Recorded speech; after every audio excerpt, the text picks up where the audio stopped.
Faces and some new faces. Thank you all for being here. I'm very excited about this panel, How Music Mobilizes.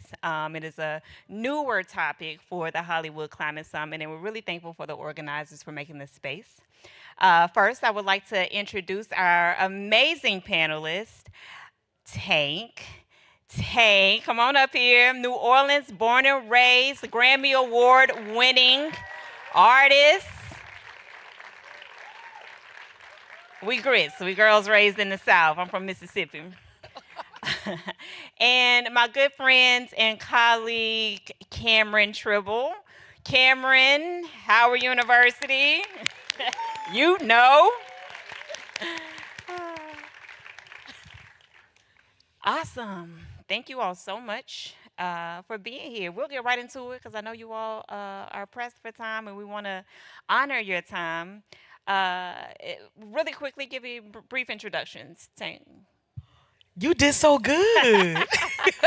Hey, everybody. I'm Tarriona Tank Ball. I am the lead singer of the newly Grammy winning Tank and the Bangas. Woo! One time for that. Thank you. We did say I was in New Orleans. Yep, born and raised in New Orleans. I'm an author. I write poetry books. My recent Grammy was in spoken word. That's always been my first love. We combine a lot of different types of music, and we are a very cool band. So you have to come and see us live. Y'all heard it. Check it out. Good afternoon, everybody. How are you doing? Cameron C. Trimble, the founder of Hip Politics. We're an organization, a media and engagement company, digital media and engagement company focused on mobilizing and educating the hip hop generation. Former White House Director of Digital Engagement and the Director of Paid Media and Advertising for the 2020 campaign. Probably about 17 years actually in high-level politics around comms and digital. Awesome. Real dope. Hey, Real dope people. I'm my mama's favorite child. I'm my mama. And my mom, I'm I my can't dad's say that. I favorite. can't say that. At least the favorite daughter. Okay. Well, we'll get into it. Not to politics is effervescent and everywhere. And so, Cameron, in your White House role, you helped mobilize and educate citizens through digital engagement. How did music and artist partnerships fit into your strategy to reach and move people? One of the things that it was a lot of learnings that were coming out of 2020. I rolled out of 2020, like I said, as the director of paid media. So we were in the pandemic.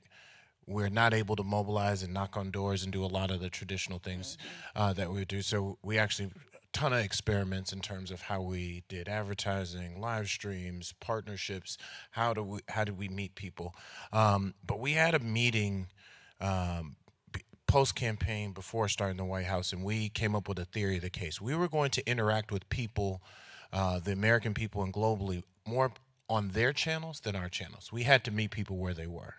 Even walking into 6 million followers on X or Twitter at the time, and 7 million followers on VP and POTUS and so forth. This country alone has over 350 million people. So we knew we needed to go to where actual engagement was, and then obviously we were walking in the door, trying to fix the pandemic and get out of the pandemic. So all the skepticism, everything that was going on. So music partnerships from like day one, as trusted voices and trusted folks, really helped to really carry our message and for people to interact with them on those channels. Thank you. And speaking of meeting people where they are, Tank. Yeah. You be meeting the people in concert, you be meeting the people online, you be meeting the people everywhere. But you have a wonderful way of blending genres in a way that feels both timeless and deeply personal. As a prolific Grammy Award winning poet, can you talk about a moment when cultural commentary in your music and poetry sparked a response that you didn't expect? Well, every time we have a viral moment, it's pretty freaking cool. Okay. But I love that we have viral moments that speak to our generation, speak to our people. It's always a positive. We have this boy in my DM say I'm pretty. Say I'm pretty. But the best one is black folk. Every every time Black History Month comes up, Yep. Black folk is at the center of BT. Everybody is sharing it. Amazing. It makes people feel seen and beautiful. And New Orleans just shine in a special way because we filmed it in New Orleans with a Yeah. bunch of people in our houses, in our culture, and it always creates this brand new conversation. Look like every Black History Month, and I Absolutely. love that it sparks that within our culture and our people. Yeah, I loved it as well, and it has to be a sense of ancestral pride that comes with you being able to make something like that, and then it permeates through the public and through social commentary and something that you don't expect to go so wide and to be so moving. I don't think you ever expect it. You just hope for it. And I remember when I do it, and my mom says, because it starts off, I love Black folk. Yeah. And my mom said, won't you just say I love all people? And I'm Stop, like, stop, well, mom, stop. I said, the self hate Not all lives matter, mama. is so loud.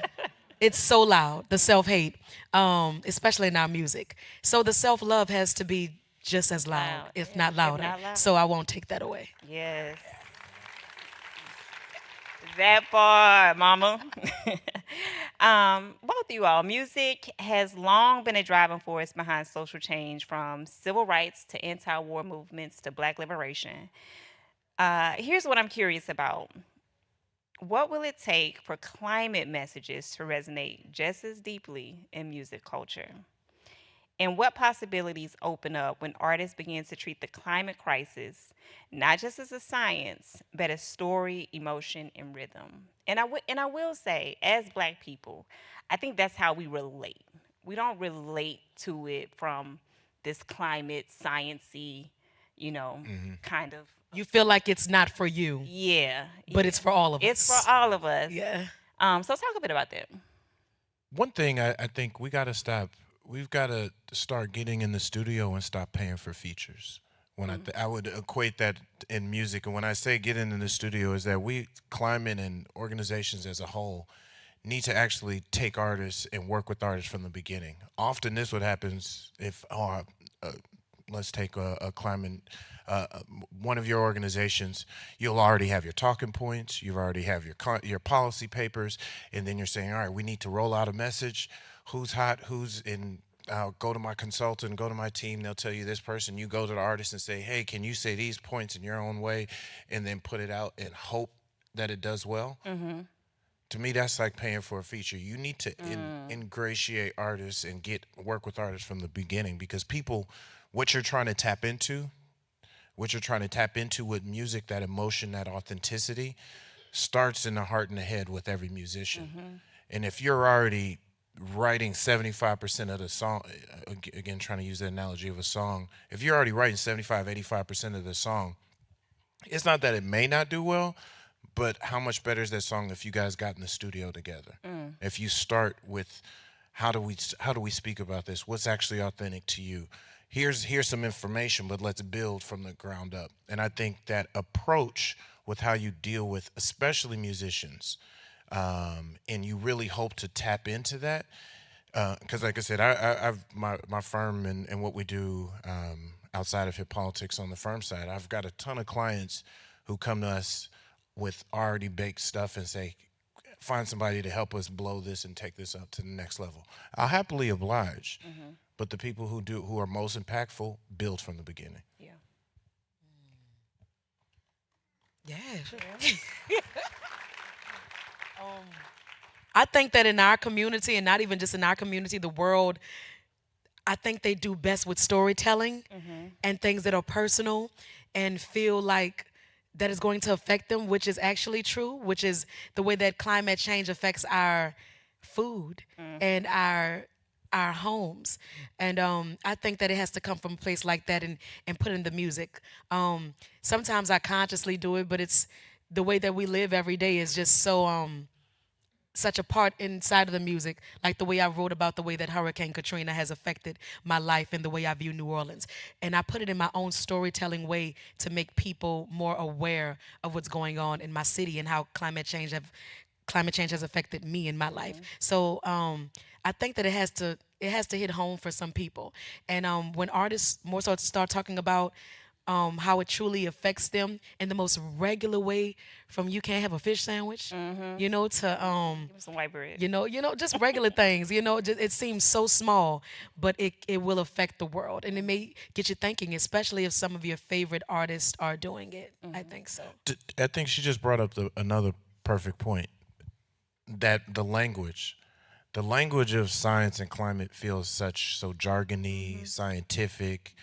It feels very abstract and diffuse. Like I can't identify a singular person. Like, who are we against or who are we for? What is the one issue? How are we relating it there? And I think what musicians do, what spoken word artists do, you tap into an emotion to, whether you use complex words, but usually it's with simple language, over music, over beat, or even a cappella. But they have a unique understanding, definitely of their audience, but probably I would say a gift from God to be able to translate emotion in words, and rather than trying to run to your people or people who are not inclined and don't do that the best.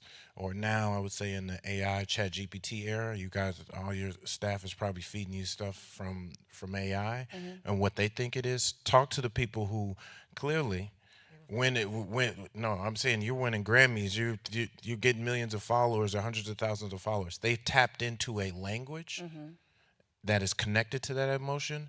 So when we're trying to break through, like, let the expert be the expert. Yeah. And I think it's a bit of community building with that, because there are absolutely black climate scientists who know the jargony stuff. And I do want y'all to tap into those people because we see the same faces. But also the people who have the lived experience of it. And then the artists, you know what I mean? And sometimes it's the artists who have the lived experience, but bringing it all together to break down and to bridge, build, um, is what we need to do.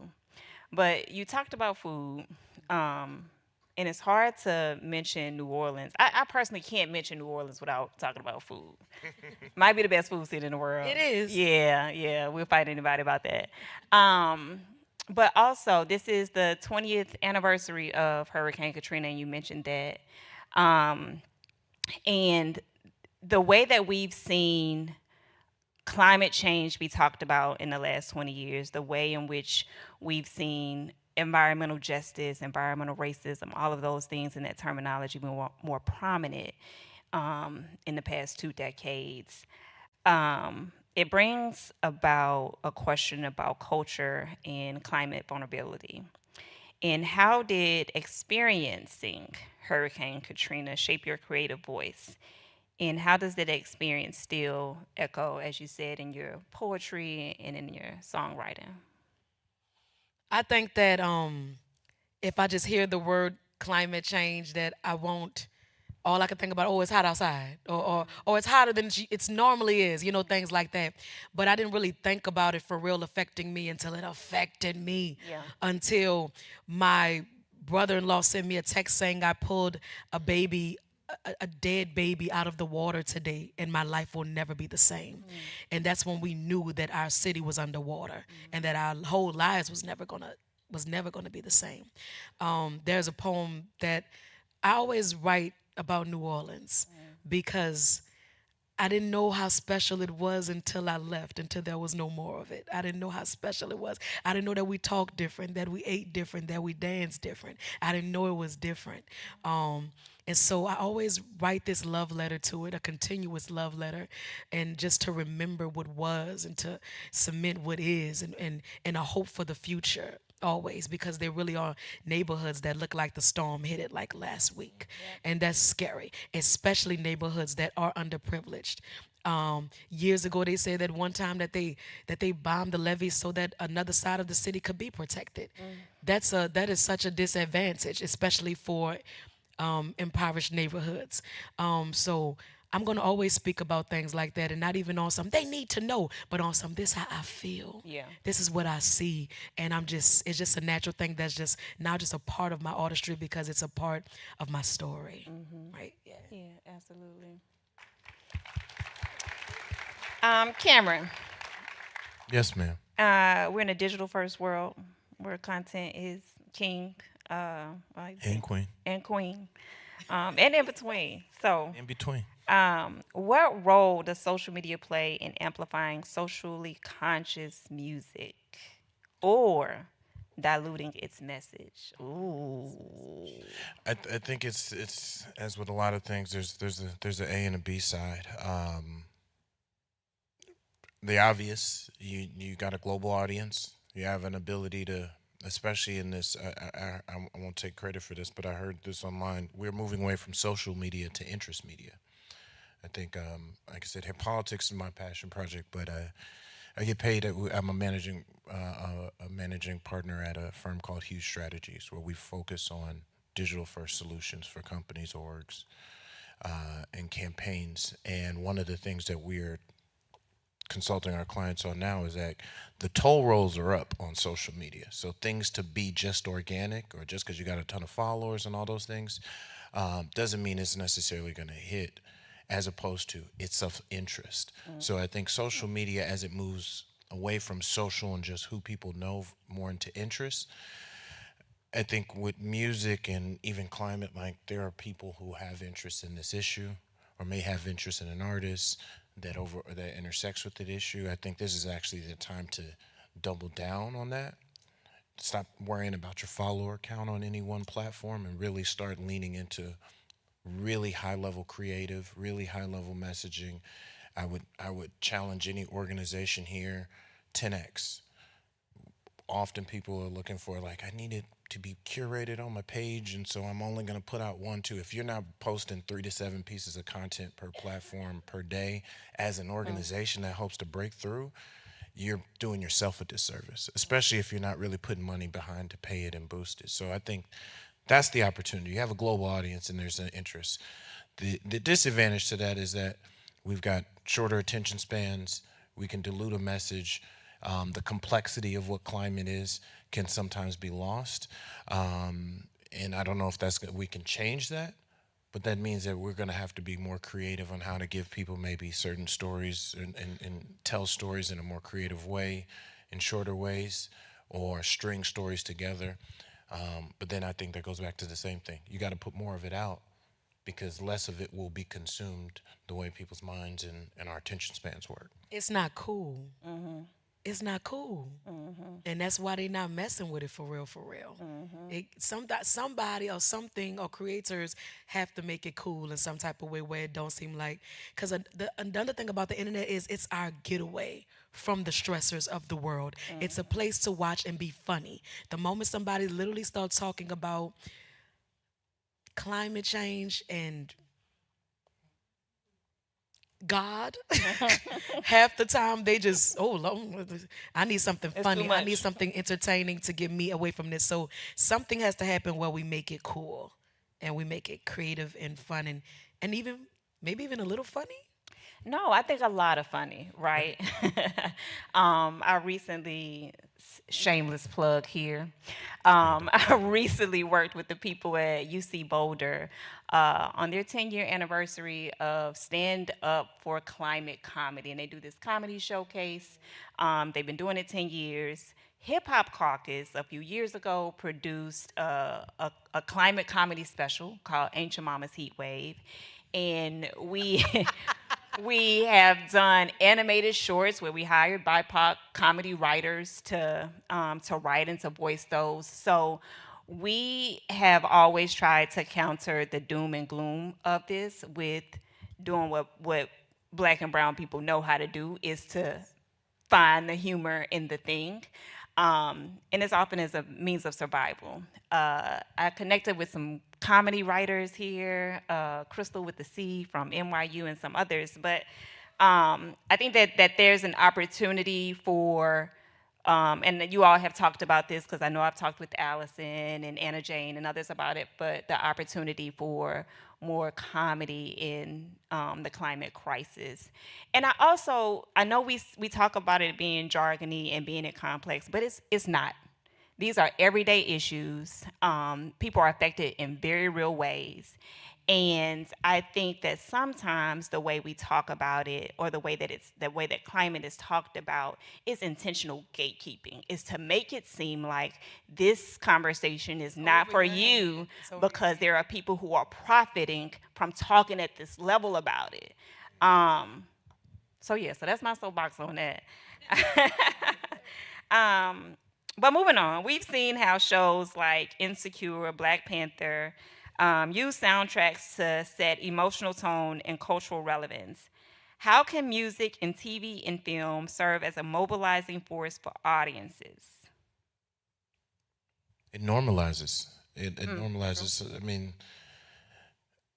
think about, and I love what Hollywood did this. They took smoking. You smoked everywhere Yep. back in the day, and then it helped normalize and socialize the behavior. Yep. You equate some of the biggest people you see on screen, or on a big movie screen, or small screen. Think about, I would say that in a negative way, but when there was a pullback on that intentionally, as we look to fight smoking, those rates went down. I Yep. think there's a huge opportunity across every genre of entertainment, music and stuff on the screen, audio podcasts. Like, people need to hear about these, like you said, the complexity issues, but in a simple way, or in a more personal way, and connected to stories that people can then see themselves in or hear themselves in, to be able to, like, oh, I can understand this now. So when we do hit you with the this is happening, you've already been kind of, the pump has been primed. I like that. It's a good idea.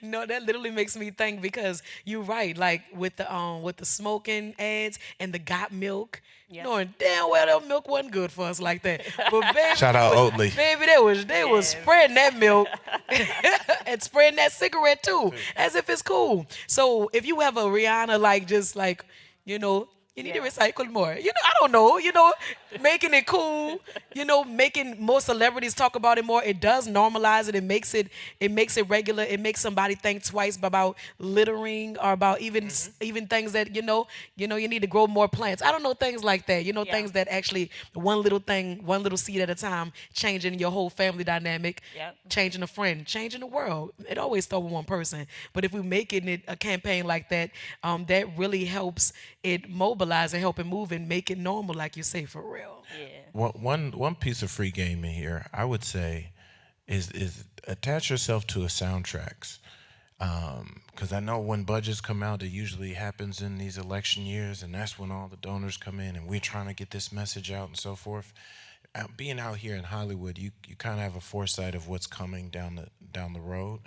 Imagine if you'd have had the right artists on the center soundtrack with a right song around climate or so forth, because we've seen socially conscious music do Sinners well. was a sustainably produced It's set. set. Got awards for that, so I could have threw a song on there. And if you'd have bought your, I'm pretty sure you could have worked out a deal and had a song that would, by an impactful artist at a time, and you hit that cultural zeitgeist at the same moment. Because Yeah. we've seen in rap, Little Baby has a socially conscious song that gets a Grammy Award winner. We've seen it, F Donald Trump by Nipsey and YG go platinum. Like, I mean, all across and that's just again in the world of hip hop. That goes across the board. So I think there's an opportunity to have a little more foresight and be a little more creative with the partnerships you make as content is coming out even at the highest level, especially here in Hollywood. For sure. Okay. Well, speaking of soundtracks, if and Tank, we'll get started with you. If you could soundtrack the movement for climate justice, we talked about this. With one lyric, what would it be and why? I didn't have a lyric for real. I know, but it's a sound that's gonna It's that resonate. sound from TikTok. And I know y'all saw it. Like, it's when, like, the ships are going crazy, and like the men going, oh yeah. When I see it, I just be watching it like, wow, that's the world. Yeah, Like, yeah. so when I think of Think of that. I think of that. Yeah, that's a good one. That's a good one. That one works.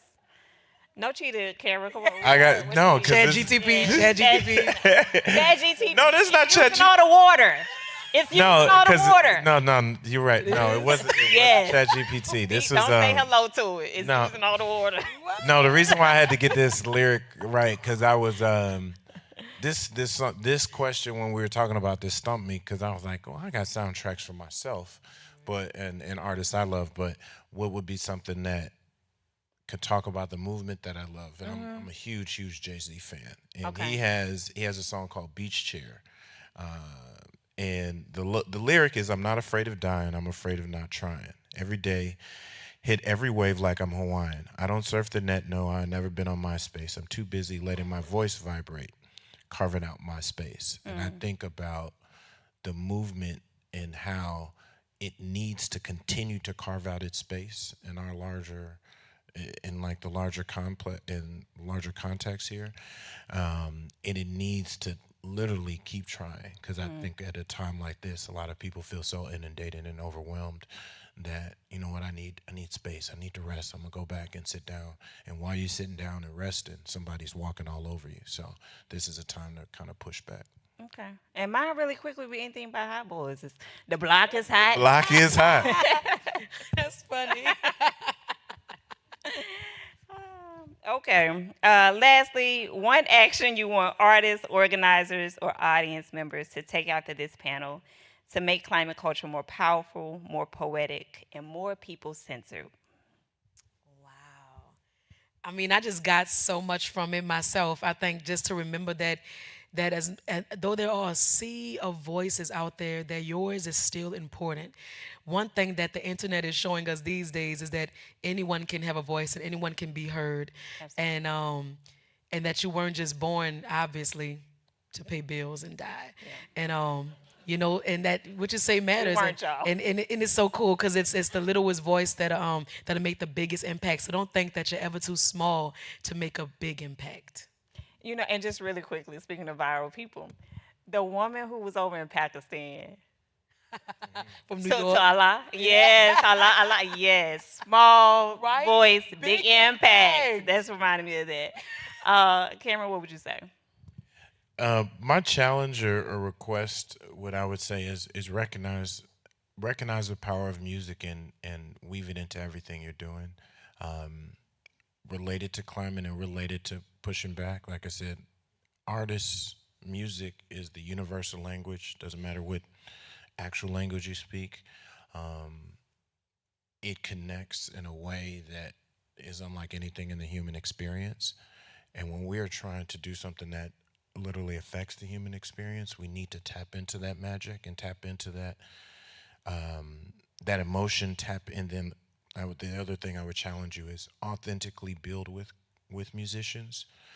Make sure whatever kind of content, whatever kind of thing you're doing has some music. If you got stage, make sure you got some walk-in music, walk-out music. Continue to speak the language of people, so it makes your message more palatable. It helps you go further. And like I said earlier, don't just pay for the feature of the artist after you've baked it. Bring them in the studio with you as you are developing your strategies and developing your message. Because you'd be surprised how much further it may get. Thank you, Allison. Next time we need walk in, walk out music for next year's climate summit. And then I would say follow at Hip Hop Caucus. Go to katrina20.com. We're having a national moment of silence for Katrina survivors and those who we lost. And now I'd like to invite the second half of our panel to the stage, moderated by my good friend Samata Pattinson. Thank you all for your time. Thank you. Thank you. Thank you.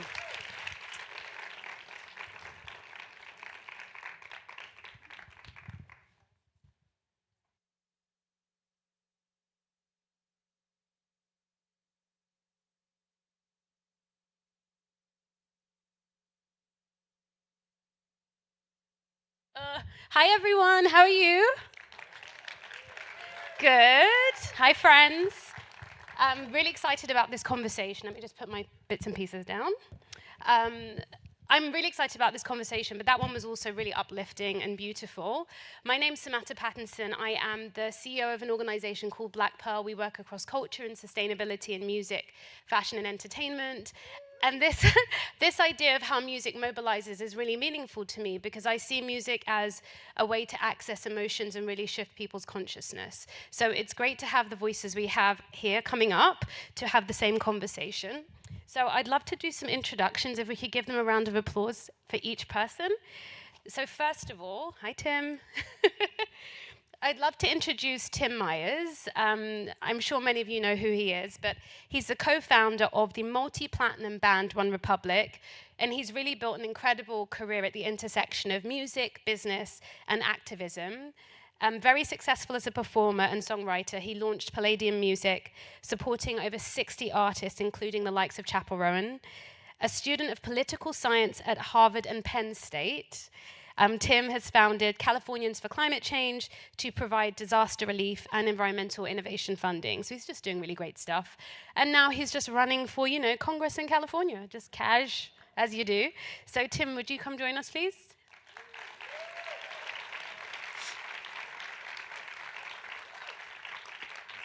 It's okay, it's okay. Some humble flex, that's cool. And then next we have Antonique Smith. Antonique is a phenomenal Grammy-nominated artist and actor.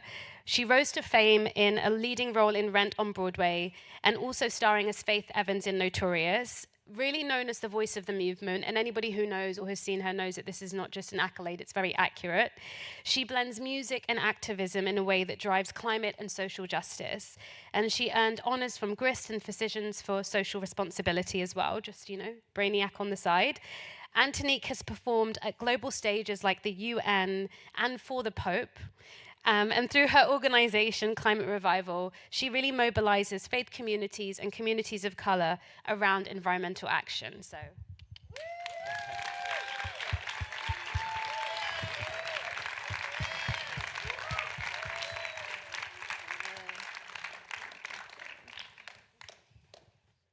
Thank you. And last but not least, we have Jamie Knack. So she is the founder of Three Squares Inc., a leading sustainability consultancy for Fortune 500 companies and major cultural events. I've had the privilege of crossing over on some of the work that she does, and she's just a powerhouse. Her work includes greening large-scale productions like Coachella, Stagecoach, the ESPYs, and much more. A nationally recognized expert in environmental strategy, Jamie helps clients integrate impactful, scalable sustainability practices into entertainment, corporate, and civic projects. Come on, Jamie.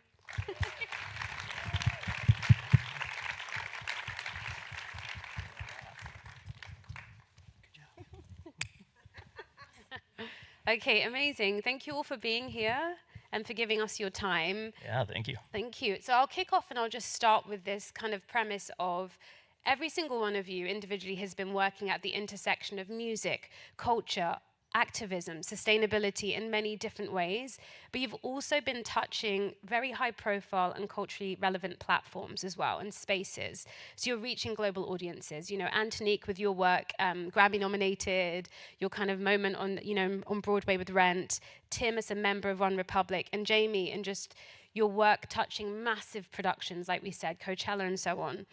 But just taking it to that moment, what was that pivotal moment or shift where you saw the transformational potential that music has to shift consciousness and to kind of drive the industry in a different direction? I'll start with you, if that's okay. Yeah, absolutely. I mean, I think there was a lot of different moments. I think, with One Republic, just watching that platform affecting millions of people, writing songs with the band and just seeing how that affects people was pretty mind-blowing. And then just, working with Chappell and Kesha and others and seeing what Chappell has done with healthcare, advocating for healthcare with artists. But it was really the moment when I did Prop 28 here in California. So that brought music and arts programs to all of California schools. So, at that time, which is mind-blowing because, we're democratic here, we're Democrats, and, there was no, it wasn't mandatory for music and arts programs to be in every California school, which was mind-blowing. So we did this work and we ended up doing several fundraisers, and one of them was I did one at Christina Aguilera's house. And so we ended up, I had Aloe Blackout, and we had a bunch of different artists, and we ended up raising millions and millions of dollars for Prop 28. And we passed this prop having zero Republican opposition with this prop, which was pretty insane. And you know, at that moment, I was like, is it this easy to affect millions of people? Like, this is so cool. I got lucky with that one. And so, you know, with my work with Californians for Climate Change and doing advocacy for climate, and now with climate change, you know, here in California, I've been evacuated 3 times. We had friends all throughout Malibu and Palisades and the Eaton fires. Aloe Black lost, he lost a couple homes that were investment properties for him. And it's devastating. It's devastating. Working class families losing homes. So we need to make some change. And it starts here with government, right? The average age in Congress is about 68. In the Senate, it's about 70, right? And we've had the last 2 presidents have been in their 70s. We need young people to advocate for climate change, and that's what I'm doing here. Nice, well done. Yeah. Thank you for that. And Antonique, I want to ask you the same question, because obviously it would be a different impetus for you or a different source of inspiration, but what was your moment where you could see just the potential that this medium of music had to really just kind of drive change and shift and influence? Just in general, I mean, as a little girl, I'm a little girl from the 80s, Jersey girl, very proud Jersey girl. And Jersey in the house? Okay, all right, a little bit, no, little, all right, all good. I represent, yes. But if you remember in the 80s, when Michael Jackson had on something, or when Cyndi Lauper had on, some big artist did something, people literally emulated it and wanted to look like them and act like them and be like them. And that, for me as a little girl, was like, oh, wow, that's super powerful, just to see people taking on somebody else's, almost a little bit of their identity. And so, yeah, so I from early on could tell that music was very, very impactful in culture. And then as far as me in climate and music, my time in the movement 11 years ago started with music. Shout out to the Hip Hop Caucus, shout out to Rev Yearwood, and Bill McKibben's in the building. I got to talk about Bill in a second.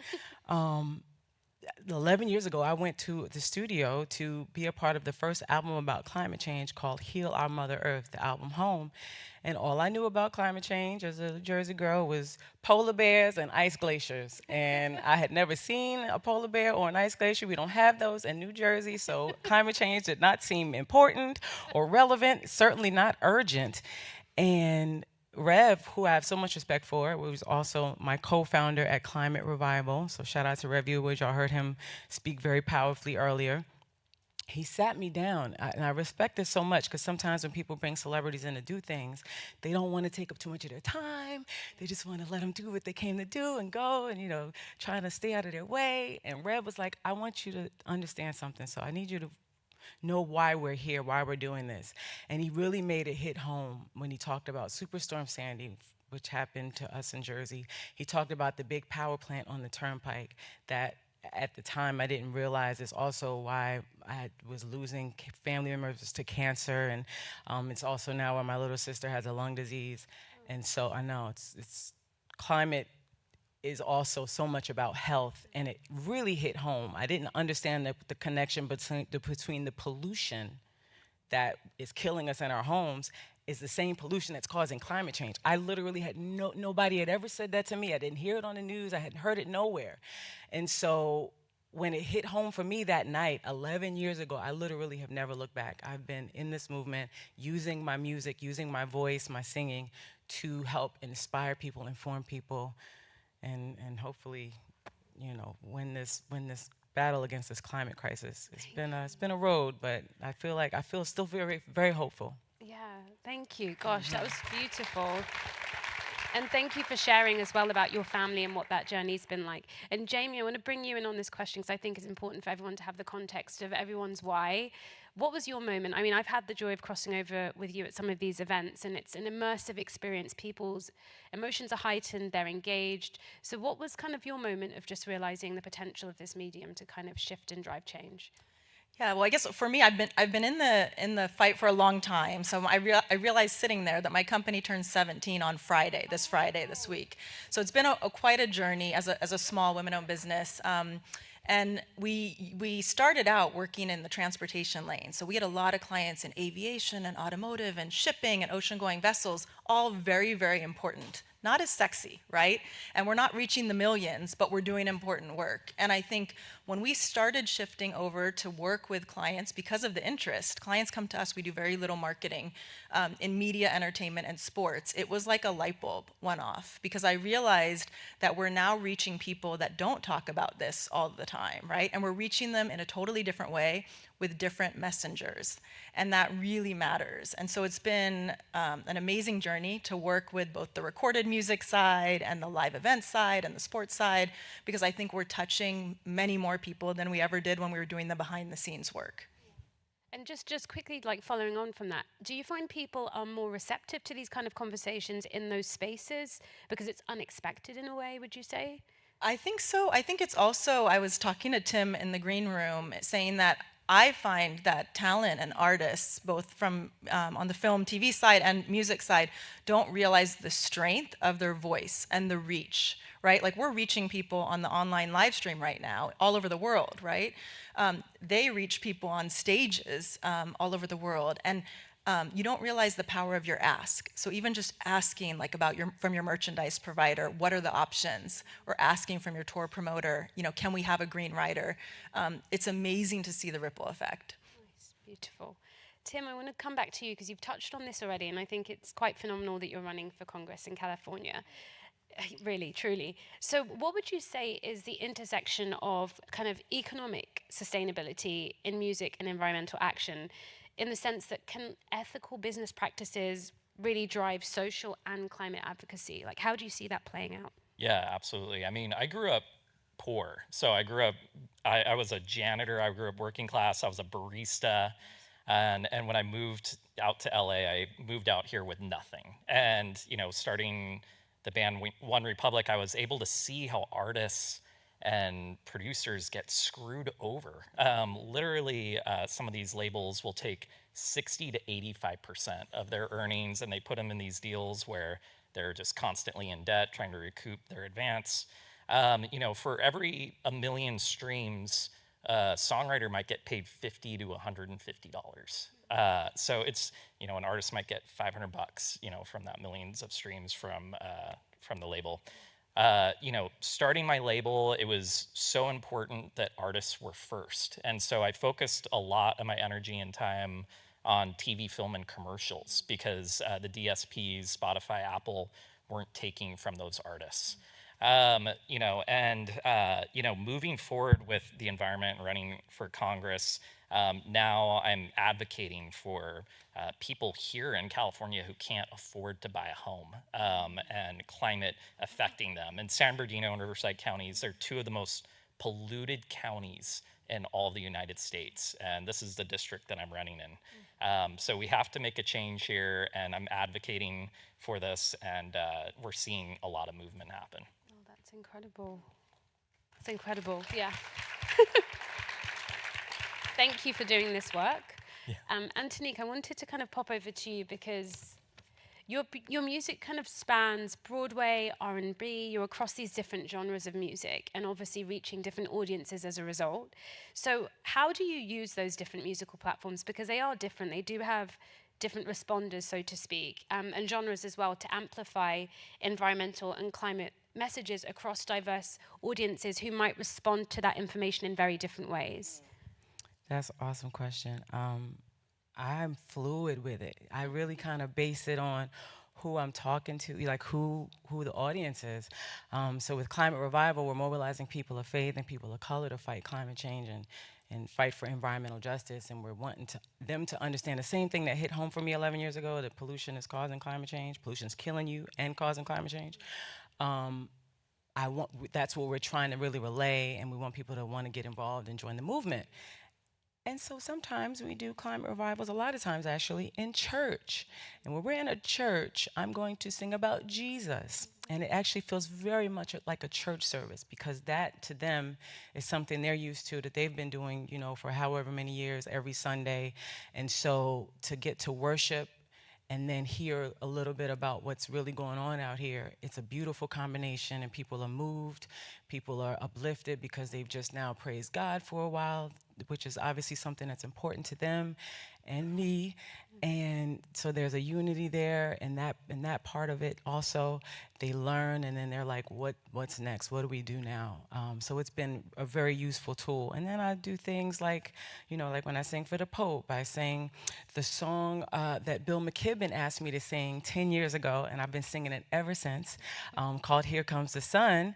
And speaking of Bill, the reason why I brought up this t-shirt is because I am the ambassador of Sunday. And the song that I sing quite a bit is Here Comes the Sun.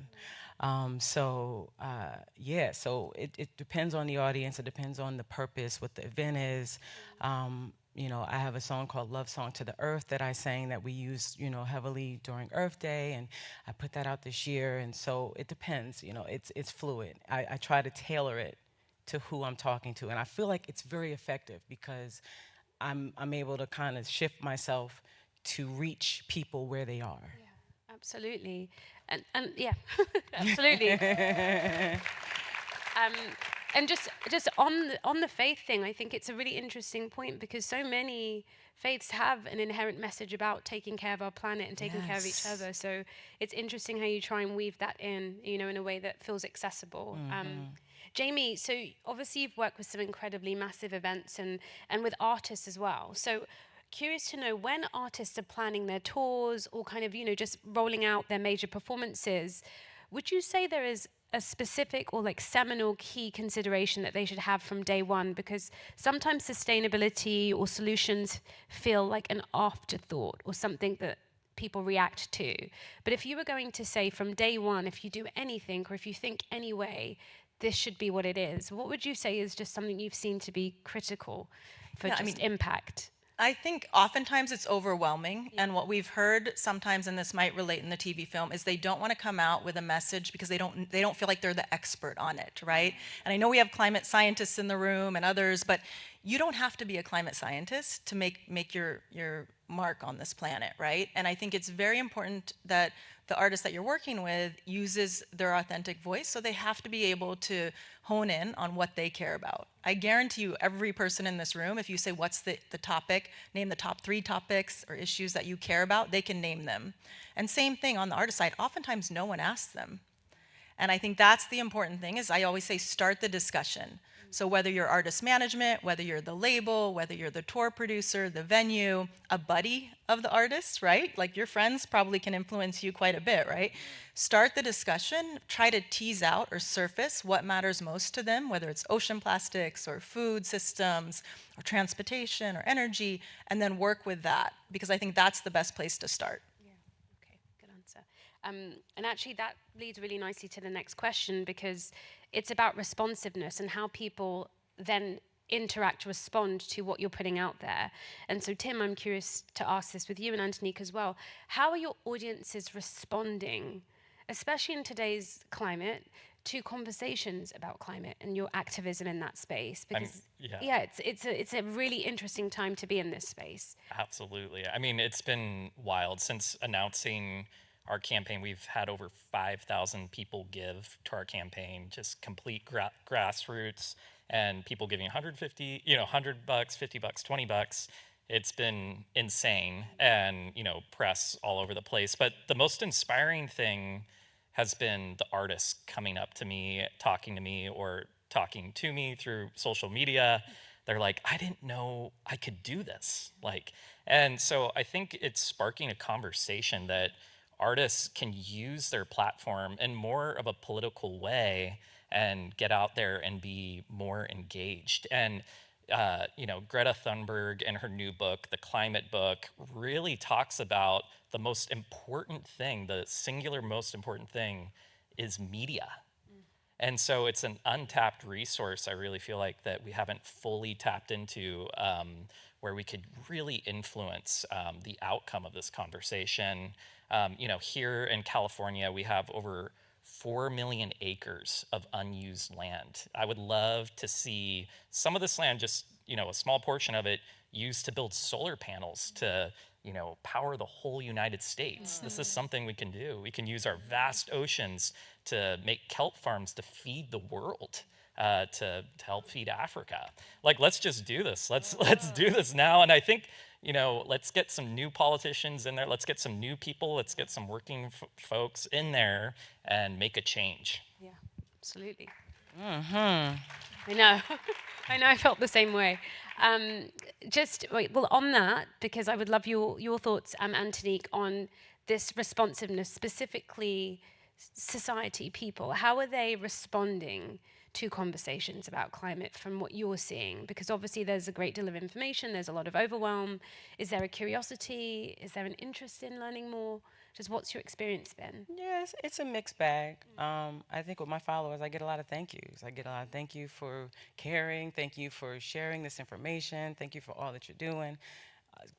So there are people who absolutely care and want to see the people they follow have an interest in this. Like I said, there's a mixed bag. There's, you know, as far as the churches go, some of the pastors felt like our job is just spiritual, not any of these things. Then you have some that are so excited and they're actually putting solar panels in their, you know, charging stations in their parking lot so that not just the church, but the public can come and pay and charge, and the money goes back to the church. And they have, you know, certain solar panels that are powering their entire campus. So it's very, I think, just like the country where half of it still thinks it's a hoax, and the other half, you know, some of them are aware, and then there's a good amount of us that like those of us who are here who are very passionate about it. It's a mixed bag, and I think Tank said something that is very important that I've been hoping happens since I joined 11 years ago, is the movement has to be cool. The role of the artist is to make the revolution irresistible. That's a quote by Tony K. Bambara, and it's so true. Like, we have to make this movement cooler.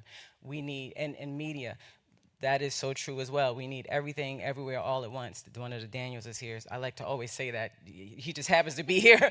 But I like using that because we do. We need it all the ways, every way. And we need more music. We need more film, more television, more stories. We just need everybody to be inundated, not with the way that they've always been told, but in all the ways. And environmental justice stories. I mean, there's so many plastic pollution stories. There's so many ways that this movement should and could be talked about, and it's not being talked about in all of the ways. So if we cover all of the ways, and people will not just be entertained, but they will be so learned. We definitely have to make sure it's entertaining too, y'all. Like, that's, you know, Hollywood Climate Summit. It has to be entertaining as well, or they won't want to watch it or listen to it. So we need great content in all of the ways. I also want to chime in on just something real. Oh, sorry, go ahead. Thank you. Really quick, like, and also to be, you know, besides cool, just fearless, right? Like, let's just create a lot of content. I loved what Cameron said, where he was like, you know, you should do a minimum of 3 posts a day, you know, which is wild. And it doesn't have to be perfect, you know, just get your message out there. If it's on TikTok and for whatever reason you're not loving it the next day, then archive it, you know, but just get the message out there, get the word out there, and just keep going. Yeah, well said. Jamie, I wanted to ask you about people who, or clients you've worked with who haven't engaged in this space before. How do you almost, because part of it is almost pitching it to artists. You know, I worked on projects, like I just finished a project with Billie Eilish, and I pitch it and I say, this is why this could be a cool project to do. So what's your approach when it comes to, especially artists or clients who haven't toe dipped in this area yet? You know, this is new to them, and how do you make the case for this with the work you're doing? I mean, I think the Billies, the Coldplays, luckily we have case studies to point to show that this works, right? And it works really, really well. I've been doing this 17 years, so I have a whole deck just of case studies from different types of projects at clients. And what we tend to do is start almost like a pilot. So you mentioned Coachella. Golden Voice and AEG are wonderful partners and clients of ours. And what we've done is there's a festival actually next weekend in Long Beach called Cali Vibes, 25,000 person event in Long Beach, hip hop reggae, great show. And we use that almost like our testing ground. Because of the relationship with Golden Voice and AEG, they allow us to try things out there and see if it works. Actually, Black Pearl had an amazing exhibit there a couple years ago, where the idea was allowing people to buy merch or come in with the jean jacket that they had on, personalize it, because the data shows, as Samata will tell you, that if you personalize something, you keep it, you treasure it, because it's unique to you. So working with small businesses like Black Pearl, we also had, I always bring show and tell because it makes it fun and tangible. We took the fencing scrim, so all of the surround, the beautiful graphics around the stage, around the fencing that the festival producers make, like this, it's mesh, it's plastic mesh, right? So all the events that ever were produced, the mesh lives in a landfill somewhere for thousands of years, unless you take it and get creative. So Rewilder, another local small women-owned business, worked with us, grabbed this beautiful mesh and made these really wonderful beach totes that were then sold as merch, right? So being able to allow people to get in on it and be part of it and make it fun and make it cool, whether you're personalizing your jacket at the booth or buying merch that was made from the festival staging, I think that's the way to kind of reach people and allow them to be part of it as well. Beautiful, and I love those bags. Yeah.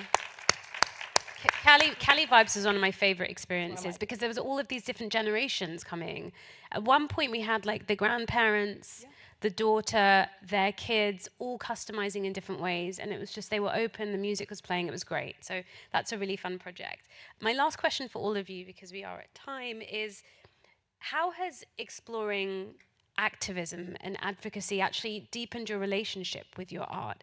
And actually there could be artists in the room here, so what advice would you give them about how they can use this journey and this work that we're doing to kind of deepen their relationship with the art form that they love so much? I'll ask you, Tim. Yeah, I mean, it's just it's such a powerful megaphone that we have.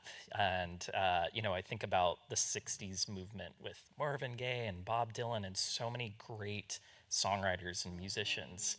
And right now, I think we're on the cusp of one of the most revolutionary ages in music and art. The world, seems like a really fearful and scary place.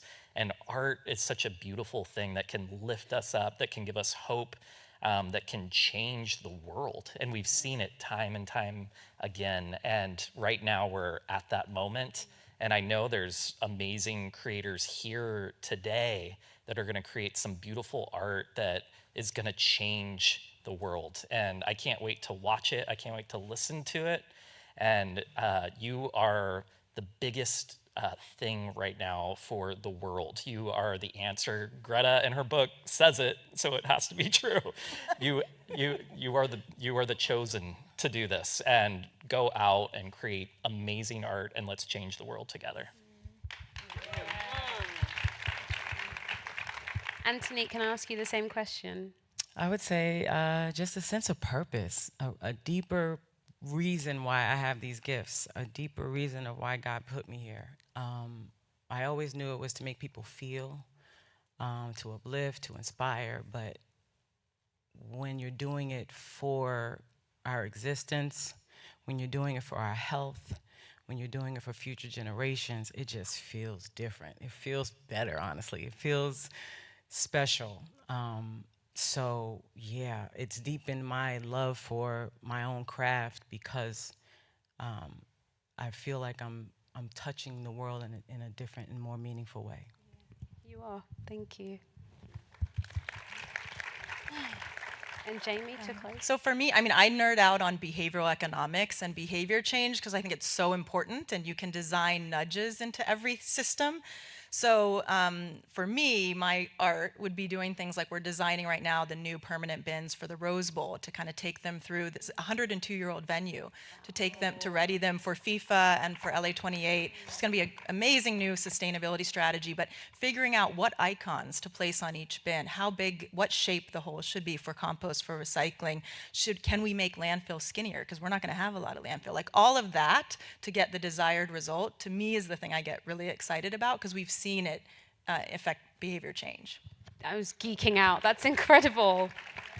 Oh, well, I mean, thank you so much for sharing your voices and your experiences and your perspectives. We're so grateful. So thank you. I think we have a treat after this as well, by way of a performance from Antonique. So thank you, and thank you for being on this panel. Thank you. Thank you.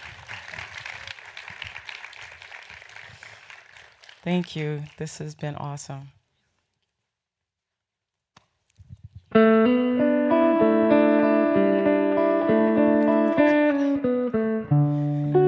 comes the sun, little darling. Here comes the sun, and I say it's alright.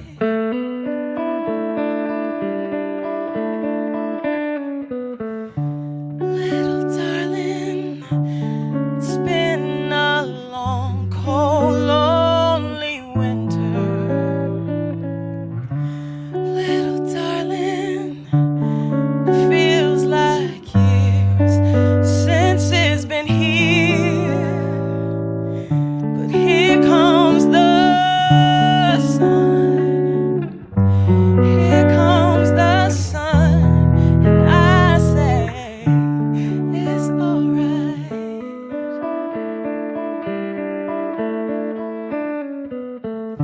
Little darling, the smiles returning to the faces. Little darling, seems like years since it's been here. But here comes the sun, little darling. Here comes the sun. I say it's alright.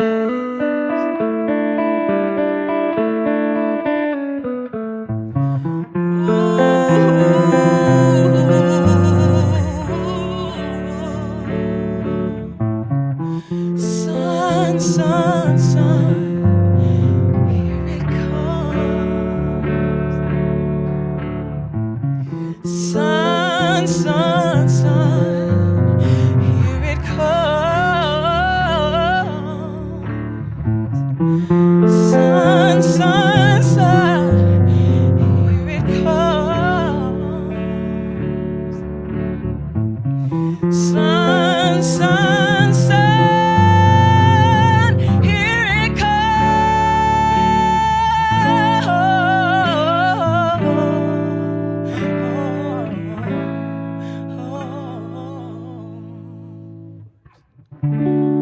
Little darling, I feel the ice is slowly melting. Little darling, it seems like years since it's been clear.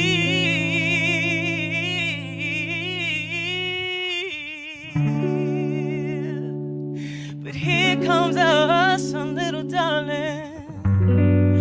Here comes the sun, and I say it's alright.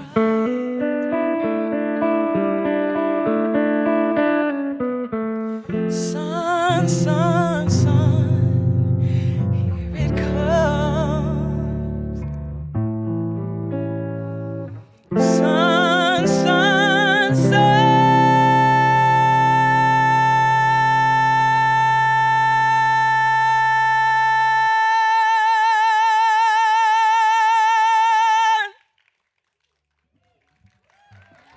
Here it comes.